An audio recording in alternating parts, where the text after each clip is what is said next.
खरा आनंद कशात आहे विद्यार्थी मित्रांनो? खरा आनंद हा मिळवलेल्या यशात नसून ते यश मिळवण्यासाठी केलेल्या प्रयत्नात आहे. मग आज आपण 5वी स्कॉलरशिप बुद्धिमत्ता चाचणी या विषयामधलं 10वं प्रकरण सांकेतिक भाषा स्वाध्याय 10.5 सोडवण्याचा प्रयत्न करणार आहेत. आणि हा छानपैकी अभ्यास करायचा. तुम्ही ज्यावेळेस यशस्वी होताल ना भविष्यात, त्यावेळेस तुम्हाला लक्षात येईल की यशामध्ये आनंद नसतो, तर ते यश मिळवण्यासाठी केलेल्या प्रयत्नात. चला तर मग आता आपण प्रयत्न करूया. पाहूया स्वाध्याय 10.5 नवनीत कंपनीचं पुस्तक उघडा आणि त्याच्यातला भाग आपण पाहत आहोत. अंकांसाठी चिन्हांचा वापर. महत्त्वाची टीप पण दिलेली आहे या पुस्तकामध्ये, ती पण वाचा. काय आहे ओळख? पहिलं बघा, या उपघटकातील प्रश्नात अंक दर्शवण्यासाठी चिन्हे वापरतात. आणि उपयुक्त टीप, अंकसमूह दिलेला असेल तर त्यातील अंकाच्या खाली चिन्ह समूहातील चिन्हे त्याच क्रमाने लिहावीत. अंक व चिन्हे यांचा क्रम सारखा नसल्यास सामायिक अंक व चिन्ह शोधावीत. हे जसं जसं तुम्ही उदाहरण सोडवताल ना, तसं तसं तुम्हाला ही टीप उपयुक्त आहे हे कळेल. पहा प्रश्न पहिला. एका सांकेतिक भाषेत 9 साठी चौकोन, 6 साठी त्रिकोण आणि 3 साठी वर्तुळ ही चिन्हे वापरली आहेत. तर याची किंमत किती आहे? 6 आहे, 3 आहे, 1 आहे का 0? हे काढायचे. फार सोपं आहे मुलांना. त्रिकोण 6 साठी त्रिकोण म्हणले, इथं 6 वजा चौकोन 9 साठी चौकोन म्हणून चौकोनाची ऐवजी 9 भागिले. त्याच्यानंतर वर्तुळ, वर्तुळासाठी 3 म्हणून इथं 3. मग भागाकार आधी करा. 9 म्हणजे 3 न 9ला भागला आला किती? 3 त्रिक 9. इथं 6 आहे, 6 मधून 3 गेले, उरले 3. म्हणजे याचं उत्तर पर्याय नंबर 2. समजलं? पहा पुढचा प्रश्न. पहा बरं दुसरा प्रश्न काय दिलाय. दुसरा प्रश्न, एका सांकेतिक भाषेत 3 म्हणजे त्रिकोण, 9 म्हणजे वर्तुळ, 6 म्हणजे चौकोन आणि 8 म्हणजे उलटा त्रिकोण. तर 98, 63, 89, 36 ही संख्या या भाषेत कशी दर्शवाल? अरे किती सोपे प्रश्न आहेत रे. 10.5 म्हणजे काहीतरी आव्हानात्मक असेल वाटलं. बघा 9, 9च्या जागी काय घ्या? वर्तुळ. 8, 8च्या जागी काय घ्या? उलटा त्रिकोण. 6, 6च्या जागी काय घ्यायचं? चौकोन. यायलंय ना तुम्हाला? किती सोपं आहे. फक्त हे 1 मिनिटात करावं लागते. 3च्या जागी काय? त्रिकोण. 8च्या जागी परत उलटा त्रिकोण. 9च्या जागी वर्तुळ. 3च्या जागी त्रिकोण आणि 6च्या जागी चौकोन. आणि मग हा सगळा भाग पाहायचा आणि तो कोणत्या पर्यायामध्ये आहे? तर पर्याय नंबर 4 आहे का? वर्तुळ उलटा त्रिकोण चौकोन, वर्तुळ उलटा त्रिकोण चौकोन, त्रिकोण उलटा त्रिकोण वर्तुळ, त्रिकोण उलटा त्रिकोण वर्तुळ आणि त्रिकोण आणि चौकोन. समजलं मुलांनो? पहा पुढचा प्रश्न. बघूयात तिसरा प्रश्न. काय दिलंय? एका सांकेतिक भाषेत रंगवलेलं वर्तुळ बरोबर 4, त्रिकोण बरोबर 6, चौकोन बरोबर 2, चांदणी बरोबर 3. तर चांदणी गुणिले त्रिकोण भागिले चौकोन अधिक रंगवलेले वर्तुळ बरोबर किती? किती सोपा प्रश्न आहे. मग आता चांदणीच्या जागी काय घ्यायचंय? 3 गुणिले त्रिकोणाच्या जागी सरळच त्रिकोण आहे, त्याच्या जागी 6 भागिले चौकोनाच्या जागी 2, रंगवलेल्या वर्तुळाच्या जागी 4. मग आता तुम्हाला नियम माहिती आहे, कंचे भागू बेव, म्हणून भागाकार आणि गुणाकार आहे. तर त्याच्यातला भागाकार अगोदर करा. किती आला?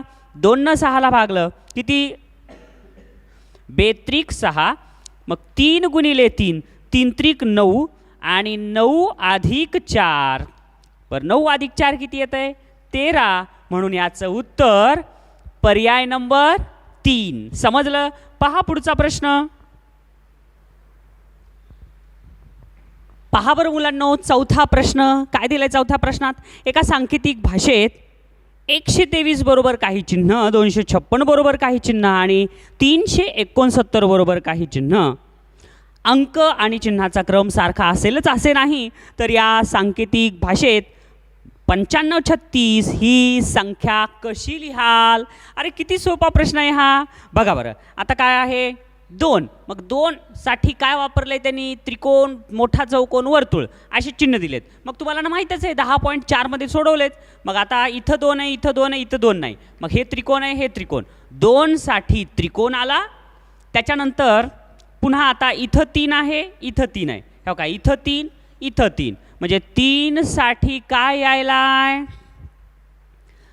3 साठी आता इथं चौकोन, 3 साठी चौकोन आहे बघा. हे 3 साठी चौकोन आला. त्याच्यानंतर अजून काय आहे? इथं 6 आहे, इथं 6 आहे. मग ह्या 6 साठी आणि ह्या 6 साठी काय चिन्ह आलंय कडे सारखं आहे बघा. हे मग 6 साठी चौकोनात एक टिंब. त्याच्यानंतर आता हे 2 गेले म्हणजे हे 0 उरलं. मग 0 वर्तुळ कशासाठी? 1 साठी. 1 साठी वर्तुळ. इथं 5 उरलं. 5 साठी त्रिकोणात टिंब, 5 साठी त्रिकोणात टिंब. आणि 9 उरलंय. तर 9 साठी काय आहे? तर वर्तुळामध्ये टिंब. मग आता एक एक घ्या. 9 साठी काय? हे बघा, वर्तुळात टिंब. 5 साठी काय आहे? त्रिकोणात टिंब. 3 साठी काय आहे? नुसता चौकोन. 6 साठी काय आहे? 6 साठी चौकोनात टिंब. मग आता हा पर्याय कशात आहे? ह्याच्यात तर नाहीच आहे. हे नाही येणार. त्याच्यानंतर वर्तुळ आणि त्रिकोणात टिंब. इथं त्रिकोणात टिंब नाही आहे, हे नाही येणार. त्याच्यानंतर तिसरा नुसता चौकोन आहे, इथं चौकोनात टिंब आलं, मग हे नाही येणार. पर्याय नंबर 2. समजलं? पर्याय व्यवस्थित पाहणं हे सुद्धा प्रश्नाचाच भाग आहे बरं का मुलांनो. पहा पुढचा प्रश्न. दररोज पेपर वाचणारा विद्यार्थी सुद्धा हा प्रश्न सोडवू शकतो बरं का. 5वा फार सोपा. एका सांकेतिक भाषेत 567 बरोबर चिन्ह आणि 123 बरोबर चिन्ह, तर 62 35 ही संख्या या भाषेत कशी लिहाल? किती सोपा प्रश्न आहे. हे बघा, 5 साठी अधिक, 6 साठी वजा, 7 साठी गुणिले. बघा, ह्याच्यात आणि ह्याच्यात काही सारखं नाही आहे म्हणून प्रत्येकाखाली आपण चिन्ह लिहिले. मग 6चं चिन्ह काय? वजा. 2चं चिन्ह काय? चौकोन. 3चं चिन्ह काय? वर्तुळ. 5चं चिन्ह काय? अधिक. मग वजा चौकोन, वजा आणि चौकोन ह्याच्यात नाही आहे, ह्याच्यात नाही आहे, तर वजा चौकोन वर्तुळ ह्याच्यात अधिक आलंय म्हणून पर्याय नंबर 1. समजलं? पहा पुढचा. एवढे सोपे प्रश्न आहेत की सगळे तुम्हाला स्वयं अध्ययनानं अगोदरच आले असतील, तरी मी शिकवायलोय. 6वा प्रश्न. एका सांकेतिक भाषेत ही संख्या डॅश डॅश अशी दर्शवतात, तर या भाषेत 49 183 ही संख्या कशी दर्शवाल? हे बघा, आता ही 63 91 04 58 ही संख्या अशी दर्शवतात, तर हे विचारलंय. मग आता 6 साठी अधिक आहे, 3 साठी गुणिले, 9 साठी त्रिकोण, 1 साठी असे चिन्ह दिलेत. मग आता 4 साठी काय दिलंय? वर्तुळ. 9 साठी काय दिलंय? त्रिकोण. 1 साठी काय दिलंय? वजा. वर्तुळ त्रिकोण वजा. वर्तुळ चुकलं हे, वर्तुळ त्रिकोण, 2 पर्याय कटले. आता वर्तुळ त्रिकोण वजा तर आलं. 8 साठी काय आहे? उभी रेष. उभी रेष म्हणून हेच पर्याय येणार 100%. हे चुकलाच तरी उत्तर काढा. 3चं गुणिले. समजलं? छान. पहा पुढचा प्रश्न. या स्वाध्यायातले प्रश्न सगळे सोपे आहेत, फक्त 1 मिनिटाच्या आतच करायचे आहेत बरं का. 7वा आणि 8व्या साठी सूचना. एका सांकेतिक भाषेत अंकासाठी पुढील प्रमाणे चिन्हे वापरली आहेत. तर 7वा प्रश्न चिन्ह दिले, अधिक काही चिन्ह दिलेत म्हणजे किती? पर्यायातून शोधायचंय. मग बघा बरं, आता हे चिन्ह फास्ट करायचं. असं चिन्हासाठी काय आहे? 3. अशा चिन्हासाठी काय आहे? 7. अशा चिन्हासाठी काय आहे? हे आहे का? अशा चिन्हासाठी 0 म्हणजे 370. अधिक अशा चिन्हासाठी काय आलं? हे बघा, हे अशा चिन्हासाठी 2. अशा चिन्हासाठी 4. चंद्रासाठी 8. म्हणजे किती झाले हे? एकक एककची बेरीज 8. 7 आणि 4 11ला 1 हातचा आला 1 आणि 3 आणि 3 6. मग आता 618. मग 6 साठी काय आहे? असं असं चिन्ह आहे का कुठं? ह्याच्यात नाही, ह्याच्यात नाही. त्याच्यानंतर 1 साठी काय? चंद्र. कशात आहे? उलट. कशातच नाही. म्हणजे कुठंतरी आपलं चुकलं. या असं असते. हे बघा, ह्या बकिटासाठी उलट बकिट आहे.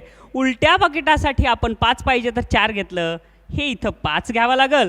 मग 8 आणि 0ची 8 आणि 5 7 आणि 5 12ला 2 हातचा आला 1, मग इथं 2, 2 साठी काय येईल आता, 2 साठी अशा पद्धतीनं. मग आता कशात आहे, असं ना असं, ह्याच्यातच आहे, ह्याच्यात नाही, म्हणजे आपलं उत्तर पर्याय 3च आहे. तरी आता 8, 8 साठी बघा चंद्राची कोर. आलं उत्तर. हे समजलं तुम्हाला. सोपे प्रश्न आहेत, फक्त वेळेच्या आतच करायचे. बघा बघा 8वा प्रश्न त्याच्याशीच निगडीत आहे. मी घाईमध्ये ते बोललं बरं का, सगळे चिन्ह आणि अंक. तर आता बघा 8150 ही संख्या कशी लिहाल, हे तुम्हीच करताल का? करा मग. काय आलं उत्तर, 8 साठी काय वापरायचं, चंद्राची कोर. हे बघा 8 साठी चंद्राची कोर. 1 साठी काय वापरायचंय, यू. मग आता त्याच्यानंतर 5 साठी काय वापरायचं, उलट टब. त्याच्यानंतर 0 साठी वापरलं उलट यू. मग हे कशामध्ये आहे, तर पर्याय नंबर कितीमध्ये आहे, ते पहिल्या एकामध्येच आहे. चंद्राची कोर, यू, उलटा टब आणि परत उलट यू. समजलं मुलांनो. पहा पुढचा 9वा प्रश्न. पहा बरं 9वा प्रश्न. एका सांकेतिक भाषेत 12 बरोबर काही चिन्ह, 23 बरोबर चिन्ह, 34 बरोबर चिन्ह, तर या भाषेत 41 बरोबर किती, सारखेच प्रश्न आलेत बघा. मग आता 12 मध्ये इथं 2 आहे, हे चिन्ह आहे. 23 मध्ये हे चिन्ह, 34 मध्ये इथं 2 आहे, इथं 2 आहे. मग 2 साठी काय आहे रे, 2 साठी त्रिकोण. 2 साठी काय, त्रिकोण. आणि 1 साठी काय आलं, वर्तुळ. हे बघा 1 साठी वर्तुळ. त्याच्यानंतर इथं 3 आहे, इथं 3 आहे, म्हणजे 3 साठी चौकोन. हे बघा 3 साठी काय, चौकोन. इथं 4 उरलं, मग 4 साठी काय, अधिक. 4 साठी अधिक. मग 4 साठी काय, अधिक. आणि 1 साठी काय, वर्तुळ. अधिक आणि वर्तुळ कशात आहेत, अधिक आणि वर्तुळ ह्याच्यात नाही, ह्याच्यात नाही, ह्याच्यात नाही, तर ह्याच्यात आहेत. म्हणून याचं उत्तर पर्याय नंबर 4 झालं उत्तर. पहा पुढचं.